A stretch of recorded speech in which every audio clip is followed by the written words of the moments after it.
রাধে রাধে। তো একাদশীর দুপুরের ভোগের জন্য সমস্ত কিছু রেডি করছি। আম কাঁঠালের দিন একাদশীর মজাই আলাদা আমার কাছে, কারণ আম কাঁঠালের সময় একাদশীর সমস্ত রান্নাঘরের ব্যাপার আম কাঁঠালের ওপর দিয়ে যায়। তো যাই হোক, এখানে অনেক বড় একটা কাঁঠাল পাওয়া গেছিলো, তো সেটাই আমি ভাঙছি। ভেবেছিলাম হয়তো এত বড় কাঁঠাল 2-3 দিনেও শেষ হবে না। তারপর কাঁঠালটা খোলার পরে দেখছি এর মধ্যে মাত্র 12টা মতো 10-12টা মতো কোয়া বেরিয়েছে এত বড় কাঁঠাল থেকে। কিন্তু কাঁঠালের কোয়াগুলো অনেক বড় বড় ছিল। আর কাঁঠালের কোয়ার পাশে যে এরকম কোয়ার মতোই ছোট ছোট, এগুলো কিন্তু এর মধ্যে বেশ বড় বড় ছিল। এগুলোকেও তুলে নিচ্ছিলাম, কাঁঠালের মতো এগুলো হয়। তো আজকে এবেলা সেরকম কিছু রান্না করব না, ফল দিয়ে ভোগ দেব। আর একাদশীতে সাধারণত আমরা বড়রা 12টার পরে প্রসাদ নিই। 12টার পরে 2 গ্লাস শরবত নেওয়ার পরে কিন্তু সেরকম আর খিদেও থাকে না।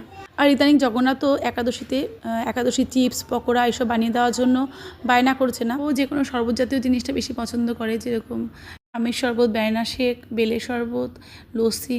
তো এইগুলো দিয়েই হয়ে যায়। তো সমস্ত রকমের ফল বানিয়ে নিয়েছি। আর আম দিচ্ছি গোটা, আবার দুধের সাথেও আম ব্লেন্ড করে শরবত বানিয়ে দেবো। এই যে আজকে সিঙ্গাপুরি কলা নিয়ে আসা হয়েছে, তো এটাই ভগবানের ভোগে দিচ্ছি। আগে একটা ভিডিওতে অনেকেই বলেছিলেন যে এই কলাটা চলে না, কিন্তু আমি যতদূর জানি এই কলাটা কিন্তু বরাবর দেখে আসছি ভগবানের ভোগে দিতে। তো জানি না এটা সঠিক চলে কি চলে না, কিন্তু আমরা ছোটোবেলা থেকেই দেখছি যে গোবিন্দের ভোগে সিঙ্গাপুরি কলা দিতে। তো যাই হোক, এদিকে শরবত বানানোর জন্য আমি একটু তাল মিছরি গুঁড়ো করে নিয়েছিলাম। তো আম, দুধ আর মিশ্রি দিয়ে শরবত বানিয়ে নিয়েছি। আর একাদশীতে কাঁসার পাত্র ব্যবহার নিষিদ্ধ আছে শাস্ত্রে।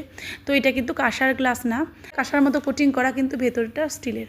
আর প্রেশার কুকারের মধ্যে একটু কিনোয়া, মিষ্টি আলু, সন্দক লবণ দিয়ে সেদ্ধ করেছিলাম, আর তার উপরে ঘি দিয়ে ভোগ নিবেদন করেছিলাম। আর এই কিনোয়া প্রসাদটা এটাই বিন্দাকে দুপুরবেলা দেব।